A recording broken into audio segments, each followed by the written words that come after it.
വിശക്കുന്ന വയറുകൾക്ക് തിരുവോണനാളിൽ ഓണാഘോഷവും ഓണസദ്യയുമൊരുക്കി കരുതൽ കൂട്ടായ്മ. മാവേലി നാടുവാണിരുന്ന കാലത്ത് മനുഷ്യരെല്ലാവരും ഒന്നുപോലെയായിരുന്നു. ആ സന്ദേശം ഉൾക്കൊണ്ട് തിരുവോണനാളിൽ വഴിയോരങ്ങളിൽ കഴിയുന്നവർക്കും സാമ്പത്തികമായി പിന്നോക്കം നിൽക്കുന്ന വിശക്കുന്ന വയറുകൾക്ക് കരുതൽ കൂട്ടായ്മയുടെ നേതൃത്വത്തിൽ ഓണാഘോഷം സംഘടിപ്പിച്ചു. കൊടുങ്ങല്ലൂരിലും കോട്ടപ്പുറത്തും ഒരു ദിവസം പോലും മുടക്കമില്ലാതെ സൗജന്യ ഉച്ചഭക്ഷണ വിതരണം നടത്തുന്ന കരുതൽ കൂട്ടായ്മയുടെ ഓണാഘോഷവും ഓണസദ്യയും കൊടുങ്ങല്ലൂർ SNDS ഹാളിൽ മുൻ MLA E.T. ടൈസൺ മാസ്റ്റർ ഉദ്ഘാടനം ചെയ്തു.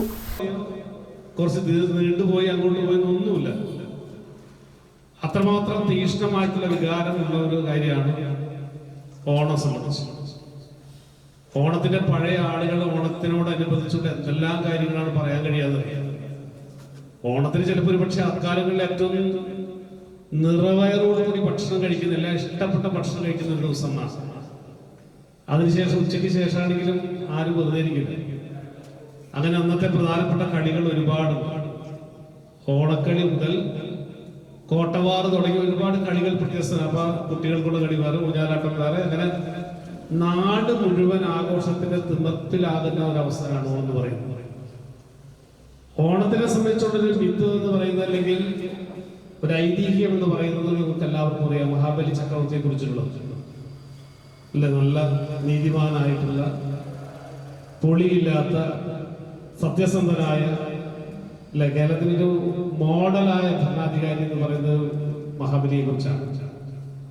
അദ്ദേഹത്തിന്റെ ഭരണത്തിൽ അസൂയയും പ്രശ്നമൊക്കെ ഉണ്ടായിട്ട് അദ്ദേഹത്തെ പാതാളത്തിലേക്ക് ചവിട്ടിത്താന്നതിന്റെ കഥ പറയുന്നത് എല്ലാവർക്കും അറിയാം, താഴ്ത്തപ്പെടുക.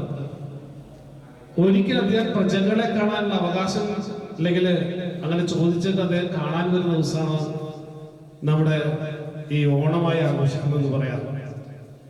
മാത്രമല്ല, പഴയ കാലങ്ങൾ അപേക്ഷിച്ചുള്ള പ്രത്യേകതയുള്ളത്, മിക്കവാറും നെൽവയലുകളെല്ലാം കൊയ്ത് കറ്റയൊക്കെടുത്ത് പത്തായപ്പുരകളൊക്കെ നിറഞ്ഞു നിൽക്കുന്ന ഒരു സ്ഥിതി കൂടി കേരളത്തിന്റെ കാർഷിക വൃത്തിയിലുണ്ട് എന്നുള്ളതും ഈ കാലഘട്ടത്തിന്, അന്നത്തെ കാലഘട്ടത്തിന്റെ പ്രത്യേകതയാണ്. അങ്ങനെ എല്ലാം കൊണ്ടും സാധാരണക്കാർക്കും പണക്കാർക്കും വ്യത്യസ്തതയില്ലാതെ എല്ലാവർക്കും ഒരുമിച്ച് ഒരു ആഘോഷത്തിന്റെ മൂഡിൽ വരുന്ന സമയമാണ് ഓണം എന്ന് പറയുന്നത്. സുധീർ മംഗലത്ത് അധ്യക്ഷത വഹിച്ചു. കൊടുങ്ങല്ലൂർ DYSP രതീഷ് കുമാർ മുഖ്യാതിഥിയായിരുന്നു. എത്രയോ ഭംഗിവാക്കായിട്ടല്ല പറയുന്നത്, ഹൃദയത്തെ തട്ടി പറയുകയാണ്. പക്ഷേ ഇത്രയും മനോഹരമായൊരു ചടങ്ങിൽ തിരുവോണ ദിനം ഇത്രയും വലിയൊരു പുണ്യ പ്രവൃത്തി ചെയ്യാനായിട്ട് അതിലെ ഒരു മുഖ്യ അതിഥിയായിട്ട് എത്താൻ പറ്റിയത് ജഗദീശ്വരന്റെ ഏറ്റവും വലിയ കാരുണ്യമായിട്ട് ഞാൻ കരുതുകയാണ്.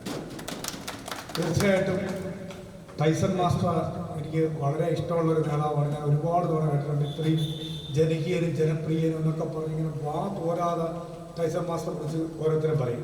പക്ഷെ അദ്ദേഹം എന്താണ് ഇത്ര ജനകീയനും നന്മയും നന്മ മരവും കാരുണ്യമൂർത്തിയൊക്കെ ആയെന്ന് അദ്ദേഹത്തിൻ്റെ ഇപ്പോൾ എന്നെ 2-3 പരിപാടികൾ അദ്ദേഹം ക്ഷണിച്ചിരുന്നു. അവിടെ ചെന്നപ്പോഴത്തേക്കാണ് വളരെ ആ പരിപാടിയുടെ നടത്തിപ്പും, പക്ഷെ എന്നാൽ അതിലെ മറ്റുള്ള ഇടപെടലുകൾ നമ്മൾ സാധാരണ കാണുന്ന പബ്ലിസിറ്റിക്ക് വേണ്ടിയുള്ള ചെയ്യുന്നതല്ലാതെ വളരെ സ്നേഹത്തോടെ അവരെ വിളിച്ച് അവർക്ക് അവരുടെ ഇത് കൊടുക്കുന്നതൊക്കെ കണ്ടപ്പോൾ അദ്ദേഹത്തിന് എന്തുകൊണ്ടാണ് അദ്ദേഹം വലിയൊരു മനുഷ്യനായതെന്നും ഈ കയ്പമംഗലങ്ങൾക്ക് പ്രിയപ്പെട്ടവനായതെന്നും എനിക്ക് പെട്ടെന്ന് തന്നെ മനസ്സിലാക്കാനായിട്ട് സാധിക്കും. തീർച്ചയായിട്ടും ഞാൻ SNDS പ്രസിഡന്റ് സെലിൻ, നഗരസഭാ പ്രതിപക്ഷ നേതാവ് TS Sajeevan, Tony Jose Kottappuram, Sreelatha teacher, Raju, Shaji വടക്കൻ എന്നിവർ സംസാരിച്ചു. CN സതീഷ് കുമാർ സ്വാഗതവും ജോമോൻ കോട്ടപ്പുറം നന്ദിയും പറഞ്ഞു. സുനിൽ കൃഷ്ണ, വിജേഷ്, മിനി അശോകൻ, അനിൽകുമാർ വൈലേഴത്ത്, CT റാഫി എന്നിവർ നേതൃത്വം നൽകി. ഭക്ഷണം ലഭിക്കാത്ത ആളുകൾ ഒരുമിച്ച് നല്ല രീതിയിൽ ഓണാഘോഷം നടത്തുകയാണ്. പലപ്പോഴും സമൂഹത്തിലെ ഒറ്റപ്പെട്ട ആളുകളെ സംരക്ഷിക്കാനായിട്ടാണ് പൊതുപ്രവർത്തകർ രംഗത്തേക്ക് ഇറങ്ങേണ്ടത്. നമുക്കറിയാം, നമ്മളെല്ലാവരും തിരക്കുള്ള ആളുകളാണ്, കുടുംബജീവിതവും പൊതുജീവിതമൊക്കെ ആയിട്ട് നടക്കുന്ന ആളുകളാണ്.